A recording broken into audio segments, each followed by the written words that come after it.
always, that was our good friend Colin Gow with our theme song podcast. I am here today. This is Steve Shoney. I'm the city manager for the city of Upper Arlington. I am here today with my... Oh, nice. He's got walkout music. Well, the theme song is my walkout music. So yeah, there we go. Yeah, I'm the sidekick. I need my own sidekick. That is sidekick kind of music, too. I am Darren Stone. I'm the city attorney, which is why this is an appropriate theme song. I like it. What's it from? It's People's Court, isn't it? Oh, the People's Court. That's right. what Mayor's Court is. Mayor's Court is the People's Court, Steve. Very nice, Brian. This is a surprise. I like that walkout. Yeah, if you ever want to see Darren in action, stop by the City Municipal Services Center on Thursdays at noon and come to Mayor's Court. Or maybe if you do something wrong, There's two ways to get there. You can come watch, or you can just speed down Kenny Road. Eventually, we'll get you. So we are here today. The title of this podcast is "Won't You Be Our Neighbor?" And we have someone on the podcast who I don't even have to ask the question because she is my neighbor. Not my next door neighbor, but down the street. Pretty close. Yeah, we are here today with Amanda Hoffsis. Amanda is what is your official title?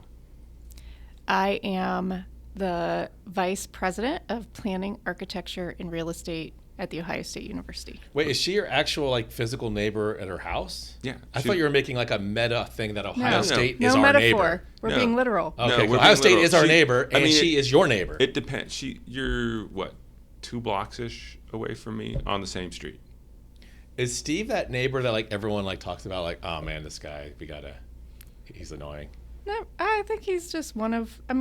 Not any more or less than the rest of the neighbors. That's a great answer because you didn't say no. You're not any worse than everybody. So that sounds very truthful. He's just the guy who has a giant, big brown spot in the middle of his yard where he took down a tree that he'd planted too close to the stop sign. That's just. I think everyone's happy with that, though. That I took down the tree.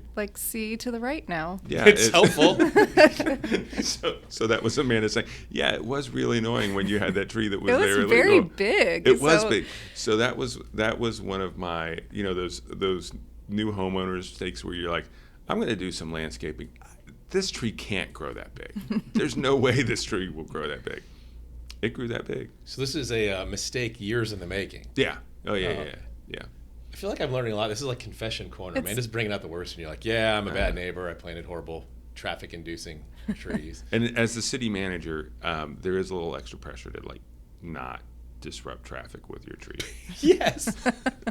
There's a slightly higher expectation, which reminds me, I need to trim my bushes the rest of my bushes along that street. They don't block the view, though. They don't block the view. No, they okay. do. They do make it hard for me to pull out of my driveway. But anyway, enough about me. So, as you know, you've listened to a couple of our episodes. We start with start bench cut, which you said we don't need to explain to you, which is fantastic. I got it. So you said in your little answer to profile questions for us, our pre-interview questionnaire, questions, that your musical taste is very broad. It is. Very wide. But if you had to pick one, it is 90s grunge. And yes. I did some very deep research on you, which meant pulling up your LinkedIn profile. And I did also notice that you're a graduate of Taze Valley High School. Go Vikes. In the mid-90s. Yes. So grunge, mid-90s, Taze Valley. Okay, that makes sense. So a lot of flannel. In my past. So, come to think of start bench cut. Flannel shirt, Doc Martens, faded jeans. Oh. And I have to give Steve credit for this one because he was going to go musical acts, but he came up with this one. I was going to go really bland and give you Nirvana, Pearl Jam, or Stone Temple Pilots. This is actually pretty easy for me. Okay. I think. I can cut the jeans. There's a lot of options there. It was really more of a corduroy era. Oh, you were full grunge. That was wow. That's a deep cut. You were all in on it. I was not all in on it. Did you raid your grandfather's closet? Oh, there was a lot of trips to the Goodwill shops and So the hard part gets to when you have to pick between your flannel and your Doc Martens. That's really tough. I think you just can't do without Docs, though. I think I would start Docs and bench the flannel. Wow. That's a tough one. But I feel like the flannel has so many like accessorizing uses. that's though. right. You That's can tie it around fair. the waist. That's you fair. See, but But then it's kind of benched when it's tied around that's your waist. fair. So, Ooh. well, that's a good point. Its versatility is also its downfall. Right. wow, that was really good. See, I think if I had asked that question to a man, it would have been flannel all day long. Yeah. Because Perhaps. But my recollection of that time period is like if you were a young woman and you were into grunge, it was like you had to have the Doc Martens. Yeah. I feel like that was critical. Yeah. I mean, to your point, the flannel was kind of like the easy entry point. Like I Yeah. had flannel and I'm not cool, but I never got the Doc Martens, and I certainly didn't go all corduroy. Like that's all in. Like, The corduroy is a deep. That's like a deep cut. That's, but like it flashes back to like when I was like in high school. I'm like, yes, that's what the true grunge people I'm like, were oh wearing. wow, she really was legit. Yeah. grunge. And She was and awesome. you know, a sweater with a few holes in them. You know, Yes. like So what was the hair for you back then? I mean, long and straight. You did not have the poof ball thing. Well, that was more That was- late '80s, Yeah, early okay, '90s. But yeah. like by the time grunge came, You went straight. Yeah. yeah. No, that was. My wife never did the like claw above your Yeah. forehead thing. When I see old pictures of her, but she definitely had the perm and the whole. Oh yeah, my mom referred to me as a cocker spaniel for a long time because there's a kind of some like wings with a lot of curls. So I'm yeah. not going to talk about what my hair looked like in high school. But yeah, it's very fun to go back and see those old pictures. And you're like, that person was cool back then. Like we did that. Oh yeah, my high school senior picture is pretty priceless. But we're We're not talking about us. We're talking about we're our not talking. guests. We are talking about our guest, who is I can't. That title was like it was so funny when I asked you your title because it's a university or government title.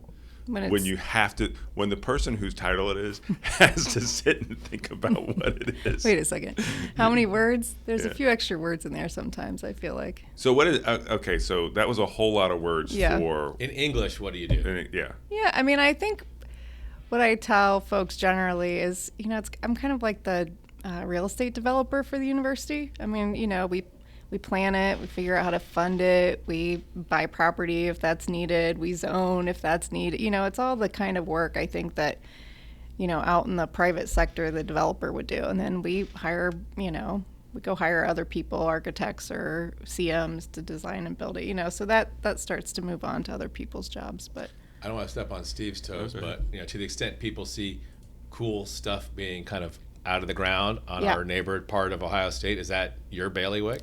yeah, I mean, I think it's it at least starts with us, right? I mean, we have You're not out there digging it. And right, stuff like exactly. There's a lot of different groups at Ohio State, and it's a big place where we spend a lot of money. So, a lot of groups in there at one point or another. But it all starts with us, and, at least through kind of conceptual design and figuring out how to finance it, we're definitely heavily involved. And then luckily we have very smart people who know how to, go build things that go and execute the plans.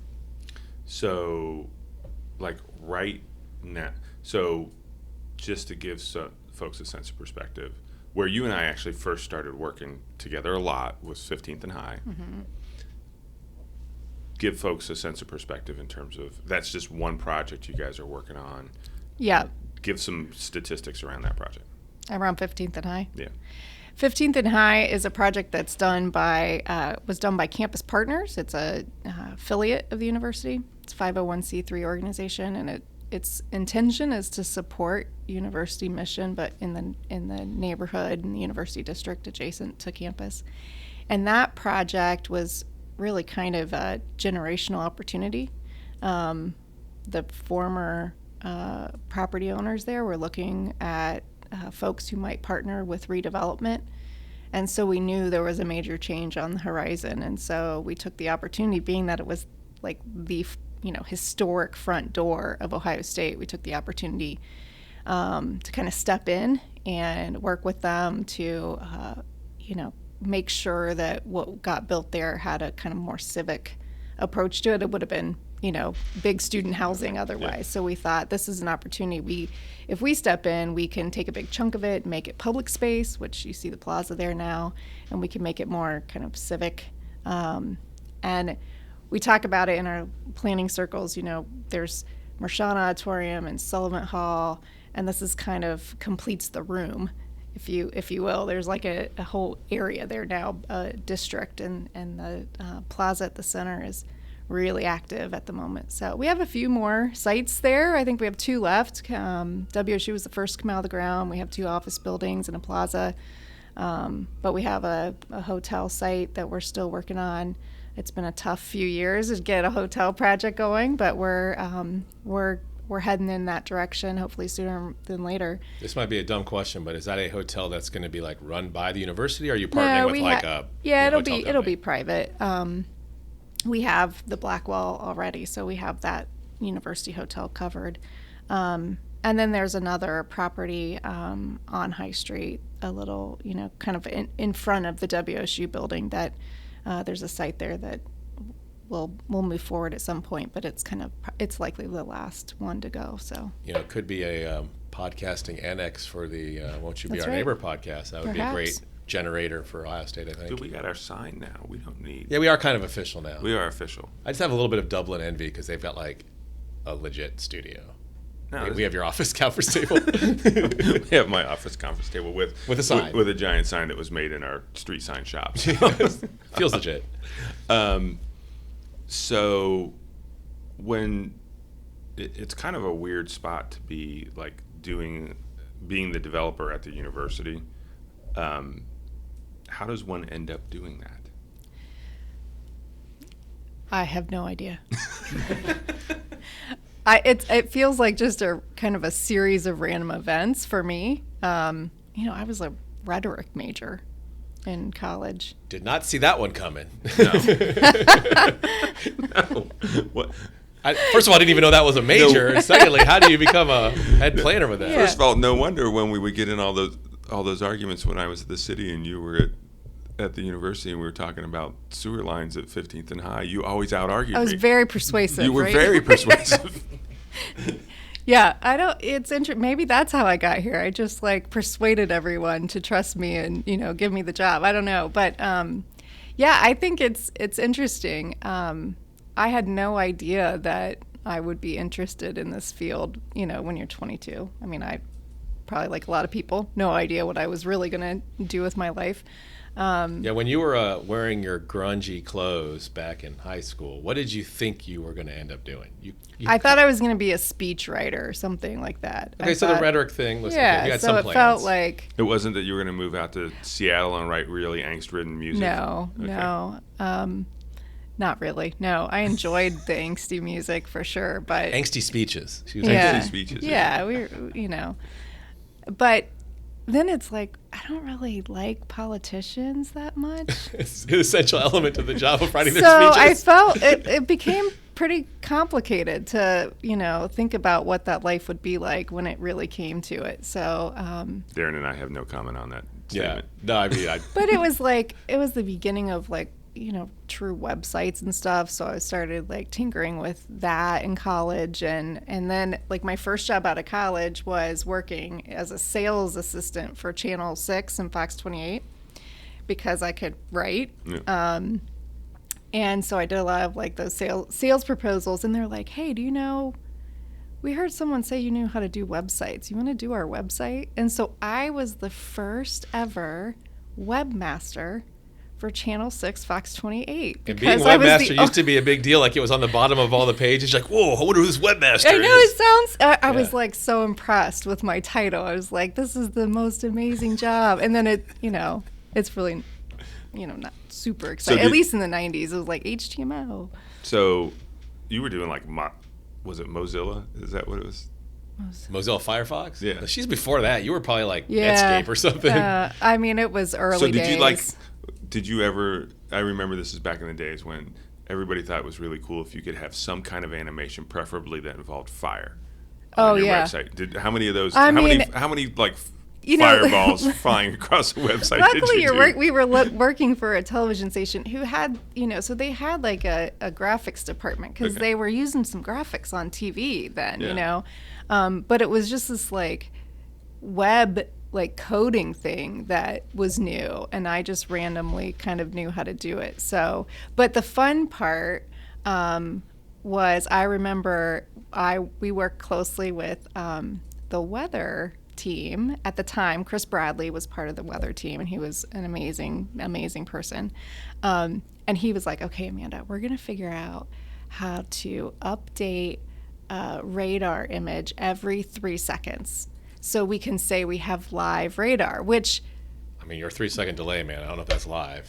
Sorry, I'm just and kidding. So we worked, like he and I and the IT guy worked for like 3 weeks to figure out how to write the code that would like grab a screenshot of the weather radar and upload it every 3 seconds. And we were like really proud that we had live weather radar. And if you had been a little bit more on it, you could have then taken that and started weather.com. I mean, I didn't have the vision for that clearly, because I ended up, Yeah, see, I'm very interested in this, but you've gone farther away from your current job. No, I know. Speeching was now you've gone webmaster. You're no closer to your current position. How does this happen? So then, my husband and I decided that, like, neither of us were in love with our careers, and we didn't really know what to do. So we moved to Prague for a year.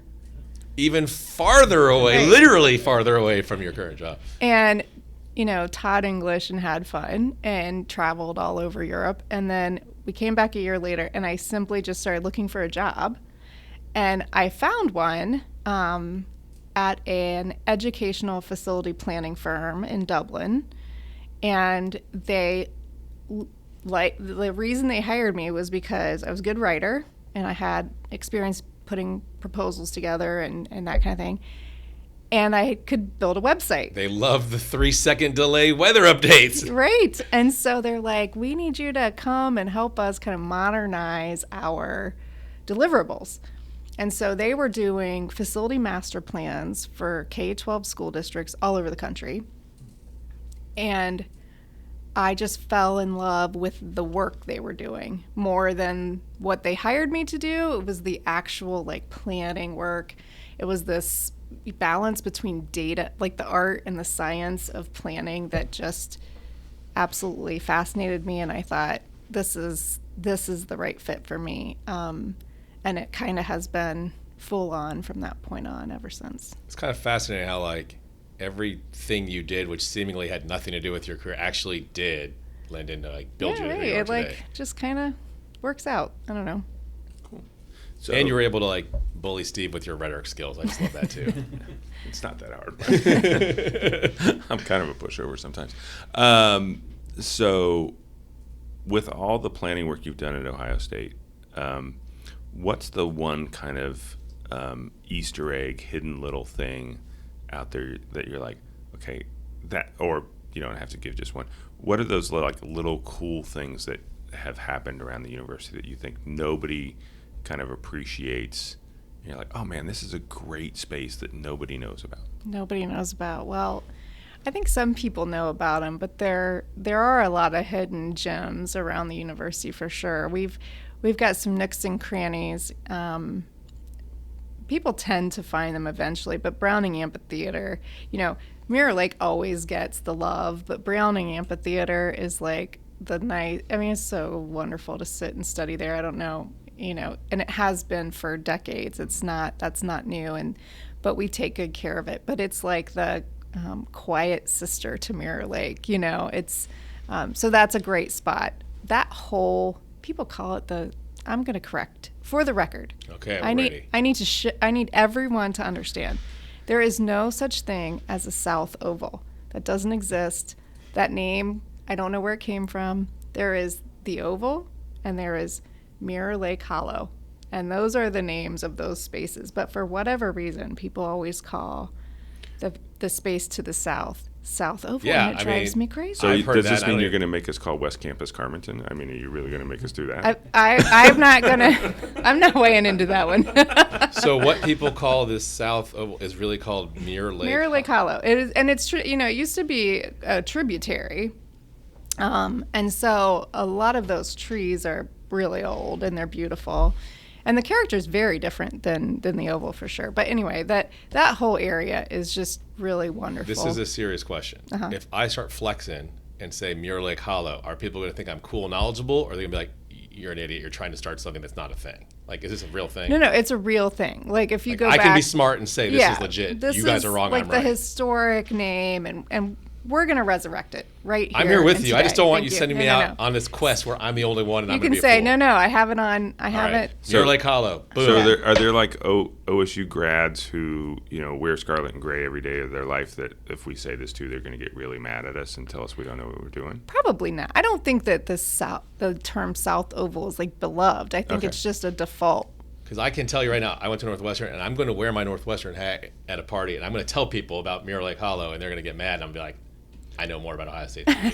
Like, I'm building up to this, but I just don't want you to leave me hanging out there. No, I won't leave you hanging for sure. There are Like, lots of things you're going to do that are going to make them mad, and that's That would be the probably least not of it, yeah. Yeah. I think there's also a lot of interior spaces that are cool and fun, and there's a little library in Orton that's beautiful, and also kind of off the beaten path that I encourage people to stop and take a look at when they're there. But most of it, I think, is we have great walks. There's just a lot of really good walks you can take on campus and through campus at different times of the year that are stunning. And, the university's done and doing a lot of work along the river to make that, more accessible for everyone in the community.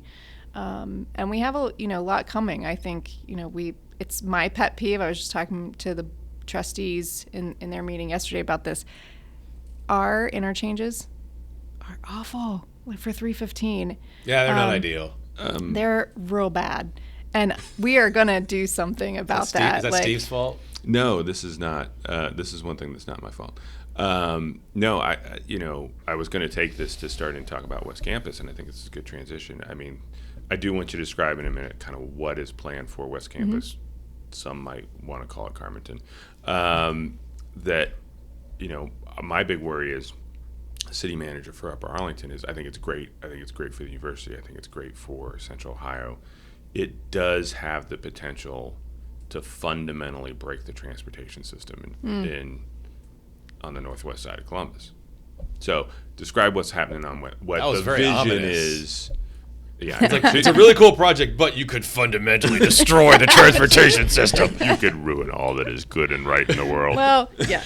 No pressure. I mean, perhaps. And by the way, this is not the first time you've heard me say that. No. Fair. And I think that there's also tons of development happening or has happened or is happening along the 315 corridor that certainly contributes to the 315 transportation issue. I know we've worked with the CODA, MORPC, City of Columbus, Upper Arlington to look at a new BRT route that we hope will help kind of offset some of the Bus rapid transit. Thank you. I was thinking BLT. Thank you, Steve. No, yeah. There's no bacon, I don't think. Yet. But bus rapid transit, which is kind of like a tram with rubber tires, basically. But it, to kind of go up and down, mostly along Olentangy for the most part. And all the way from, the northern area down into downtown. And so there's a couple key stops that would be planned through the University District that we hope would take a lot of traffic, commuter traffic kind of off of the streets. And that would be great and ideal. And I think we're pushing to make sure that happens at the same time, working with City of Columbus and ODOT to look at the interchanges at Lane and 315 and also the Kinnear Road interchange because we call that the North Knot because it is a mess. It's like impossible to figure out how to get on and off and to the hospital and out of the hospital. And anyway, so trying to clean all that up, and that's kind of an enabling project for the BRT. So they kind of work together, and then I just want to clean up the interchange at the same time. And I mean, you drive around the city in all cities, and when people have pride in their space, the interchanges look nice. And if anyone should have pride in their space, it should be the Ohio State University. And so I think we're going to figure out a way to make that happen. Aside from the Steve apocalyptic visions of the future with transportation, which is very interesting, I think since you are our neighbor and I got to see this presentation for you, can you talk a little bit about what's going on right on our border? Because that's like a cool project? What's going, like all the buildings going up? The and buildings how's that are work? going there right at Kenny and Lane. Yeah. Yeah. We just had the ribbon cutting earlier this week for the Pelotonia Research Center. That is a, I think 300,000 square foot building full of biomedical science. The top 2 floors is science funded by Pelotonia, so it's cancer research. But it's an interdisciplinary research building, so almost every college has researchers in there collaborating and working on life science research that's kind of groundbreaking. And they just were talking yesterday that there's a gene and cell therapy institute that will be setting up shop there as well. And so, it's the type of research that has absolutely fundamental impacts in a very positive way to human life. So it's pretty exciting to be a part of that. It's also a pretty beautiful building. I think it's one of the best buildings we've done recently. It's the one that's black brick if you drive by it.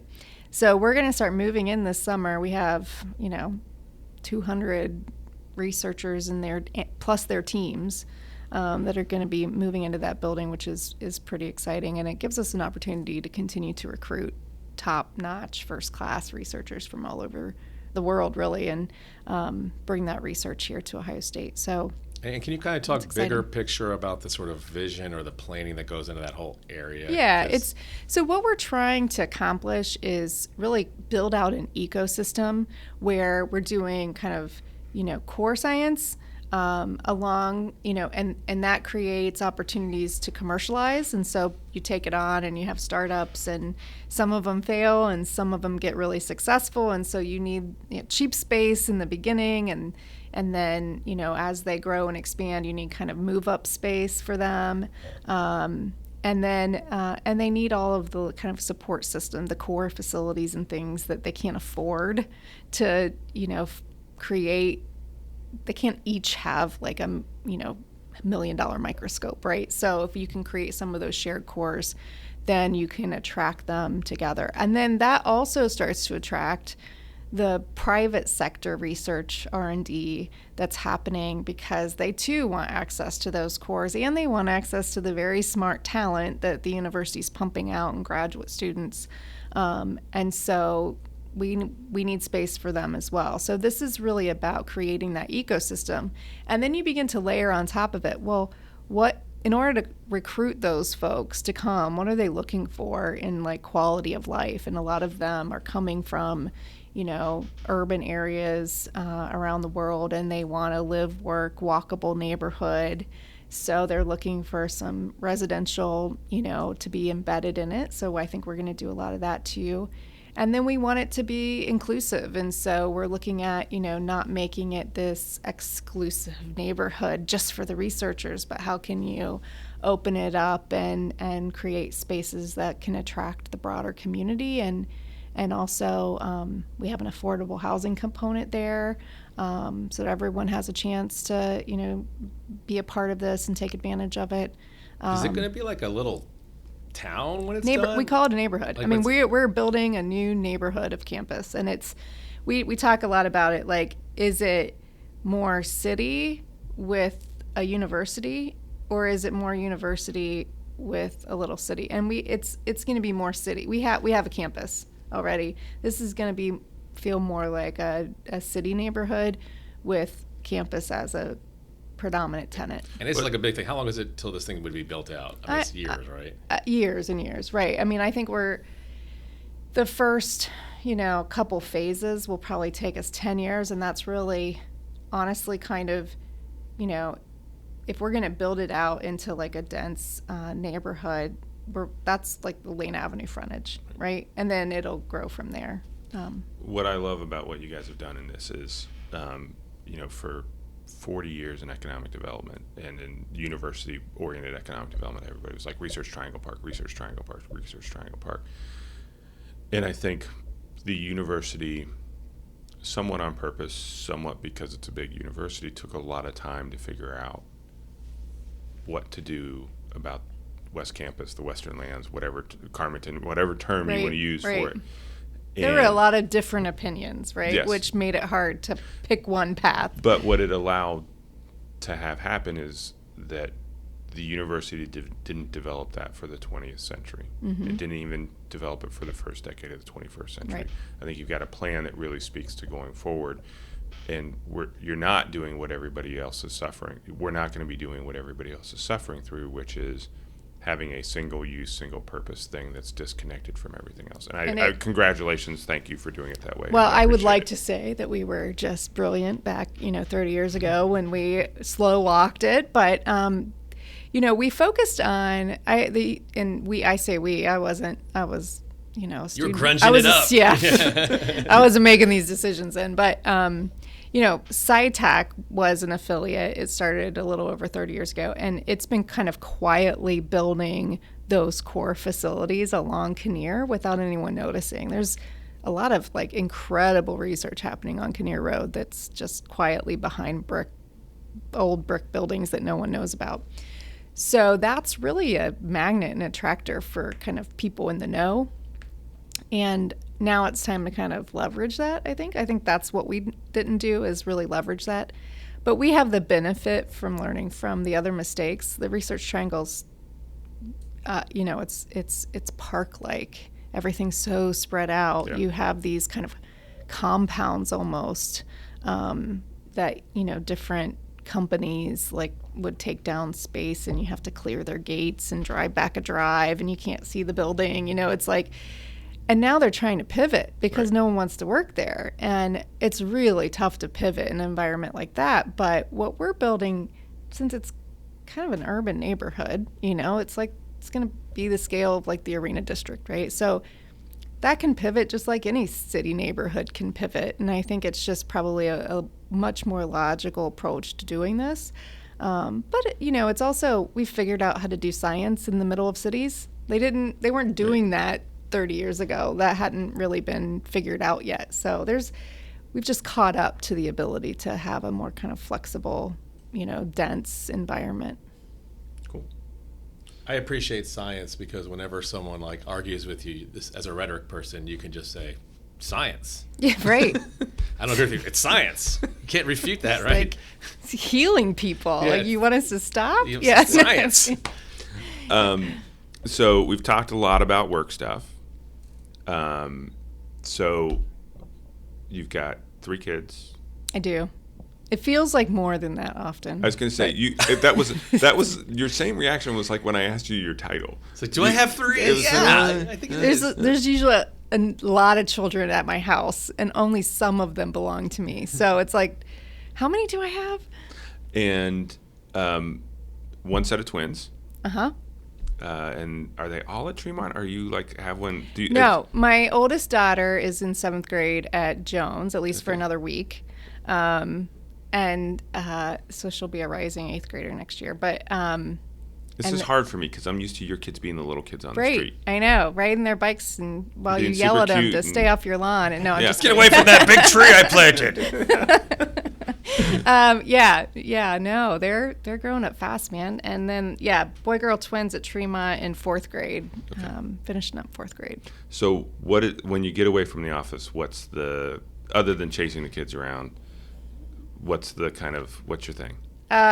We are homebodies, so we like the little, nucleus of our family, and we hang out in the backyard. We probably drive our backyard neighbors bananas because we are in our backyard all the time. We have a giant tree, and there's 85 contraptions that hang from it that the kids all are swinging from most of the time, making way too much noise, I'm sure. And so we're out there kind of hanging out on our back porch. So that is allowed in the city. You're allowed to hang out. So We encourage that. Amanda lives very, very, I'm not going to say exactly where you live, but you live very, very close to Lane Avenue. I do. In the midst of a fair amount of, it has not completely ruined your quality of life? I love it. We love it. It honestly was, so when we moved in, and being in the industry, where things are headed, right? I mean, Lane Avenue 1 was in construction, so you kind of see where life was headed. And the the wine bistro and all that stuff was That was already already built. Yep. And we already went there and liked it. And we were coming from German Village, where we did not drive our cars on the weekend. And so that was kind of our challenge to our realtor is we want a place where I can walk to at least like 5 restaurants, and I can walk to a grocery store, and but so there's like Bexley or Grandview or Upper Arlington or maybe downtown Worthington. There's like a few places. So she had her work cut out for her, but we ended up here, and it was just luck. I think that we got this house, but because there was like the people who lived here before us had like crazy paint schemes. Oh, so no one could see past that. I know, it was awesome. I was like, done. Like I can paint tomorrow. When I was looking at houses, the same thing. People are like, oh, this house stinks because it's got wallpaper. I'm like, you can take down wallpaper, but okay, I'll buy it. Thank right? you. Yeah. So wallpaper is a pain in the butt to take down. Oh, let me rephrase. I was able to pay someone to take down my wallpaper. So we bought our first house was in Clintonville, and it was like old Clintonville, and it had wallpaper on that had been, I don't know what industrial strength stuff they put on it, but we were young and poor and couldn't pay anybody. Oh my God, I'm never buying another house with wallpaper. I'm just telling you, man. Wallpaper is a whole curious thing. Like, why did anyone think that was a good idea? It seems harder than paint, like to do. And my mom loved it. My parents just sold their house and they moved into a senior community. The entire house I grew up in was all this really intricate wallpaper that she was the master of matching up wallpaper patterns and all this sort of stuff. So maybe my aversion is something. I think designers tend to like it, and originally it was like wealthy people used it back in the 1800s. still don't know why so I don't. it's Maybe like it was the like whole velvet thing. Yeah. Maybe no, that's if I why. could get like velvet or like a plush wallpaper or something, I would probably do that. If you got plush wallpaper with like Star Wars stuff on it, you would be all Oh yeah, over like it. 3D wallpaper with Millennium Falcon on it. I'm out, man. Okay, sorry, we were talking about you. Tell us what your thoughts are on wallpaper. This is what the listeners want to know. Your house. I have no wallpaper. In my your house and crazy color schemes. Yeah, no. So we got it, and I had a feeling that we knew what was kind of headed our way, and it stinks to live through construction. Like that's never fun. But now on the other end of it, it's great. Like strolling and having people on the street. I love it. I think it's great. We just have a really good location. I think it would be very hard for us to think about leaving, even if it was to someplace else in Upper Arlington, just because it's hard. And I kind of think the work that Ohio State's doing kind of on our border might supercharge that area a little bit because people are going to have to go eat or shop somewhere, and it's going to be pretty close. Oh yeah, for sure. So we did a little map 2 weeks ago. You were involved in this project, right? Where we mapped out all the places to get food and a drink. It started off as food. And a drink, and then we made you add ice cream. And then the team made me add ice cream and pancakes to it. Yeah. Well, we got that in spades along our corridor. Right. Yeah. And so there's like 19 before Gateway opens. There's like 19 places to get food along. I know, and I can walk to all of them. I know, and so can I. Sometimes I'll drive because I'm 2 blocks further than you. Oh yeah, and I'm lazy. Very hard.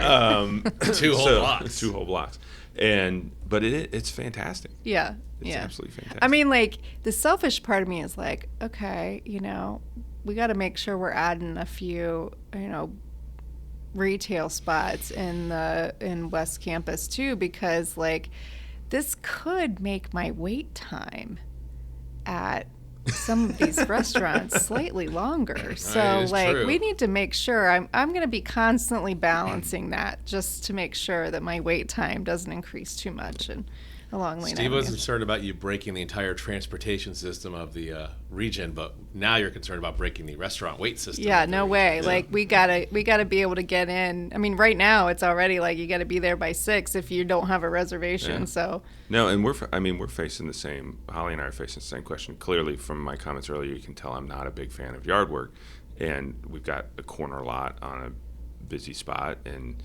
Nate graduates next year, and I can't leave the community unless the community kicks me out. Then there's one way to leave. Yeah. There's one way to leave.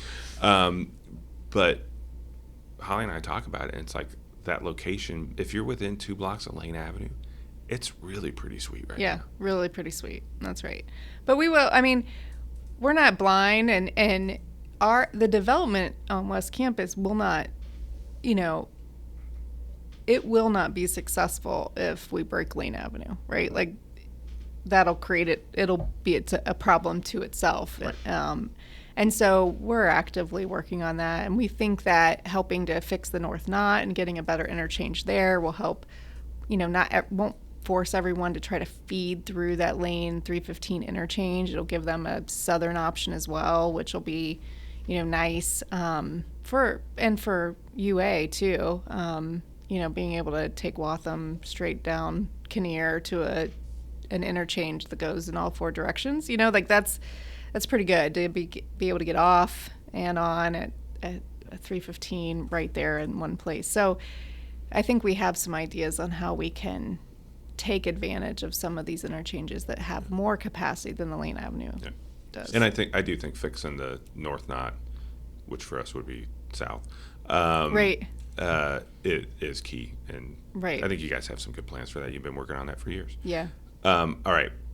Appreciate the time. We finish every podcast with 2 questions. Okay. Easy ones. Excellent. Easy, but great for a thoughtful answer. And you're such a thoughtful person. I'm sure you'll have a thoughtful answer. Totally. What do you love about UA, and what would you change? I think we talked a lot about what I love about UA. I love how walkable it is. Quality of life is very high here. I love that my kids, they can walk to like their elementary school, their middle school, and they're definitely going to be able to walk to high school. So that's awesome. So I like everything about that for sure. By the way, they will tell you they can't walk to the high school. I need a car. I need a car, Bob. I'm just telling you. Dang it. Steve can't walk 2 blocks to Lane Avenue. He needs a Trust car. me, they will tell you they can't walk. Can't possibly walk. Great. Well, it's on the way for one of their friends to pick them up, Yes. perhaps. What would I change? I think, it's the south side of Lane, I would love, it's just, as much as I love the Lane Avenue shops, we're there a lot. We use them a lot. My daughter is at Ulta Beauty a lot. But I would love to flip it and get a nice, gracious sidewalk on the south side, just like we have now on the north side. So you can it can be like a real promenade, like both sides of Lane. If I had a magic wand, I think I would use it for good there. Maybe a roundabout at 5 points, Dude, roundabout is like my thing, but I've been told that that would be my last thing. So If I got to do. my predecessor Ted used to joke that you would know he was ready to get fired when he brought forward the plans for the 5 points roundabout. I will say we'll think about that. We've got so much going on there that Oh, right. It now might not be the time. we need to get everything built, get the community center built, get everything occupied, let that area kind of mature for a minute, and then see what should happen. But we joke with Jackie sometimes that she's got this evil master plan. She's like 2 continuous rights away from having like a poor man's roundabout. Yeah, right. We're putting one in. We're putting one in right now at where the Fifth Third Bank is. Uh-huh. We would just need one where the PNC Yeah, Bank yeah, is. right. And then we'll have to figure out something about Get-Go, which, I think people use that as basically a continuous right and cut through there all the time Right. anyway. So, That's then true. after that, we just need a cone. Just a cone in the middle. Cone. And we're good to go. So, anyway, we're getting there. And I share your desire about Lane Avenue. One of the challenges of being in a redevelopment area, and you experience this on High Street, right, is things have to go down before they can improve. Yeah, I know. It's hard. You need vacancy. Yeah. And we have none in that, which is great when you live there and the shops are full and they're great shops and they're doing well. Except now that Bed Bath & Beyond is gone, and I still mourn China Dynasty. Yeah, That was the best Chinese it ever. was. It really was. It had a nice theme song too. But everyone's allowed to retire. It was a song on the radio that got in my head. China Dynasty. I'm not going to sing it. They're not there. You just did. You did. And then they would say the home of the happy Buddha. Okay, we gotta find. No one else heard this? No, we gotta find something else to finish on besides. Yeah, we you can't singing. finish on my horrible singing of We Home of the cannot Happy Buddha. We cannot finish on you singing. But I don't have anything else to go to other than to say thank you to Well, thank Amanda. you. Thanks Yeah, for it's coming great. on. Thank you for being my neighbor. Aw, thank you for being my neighbor. Okay. Talk to everybody later. Bye. See ya.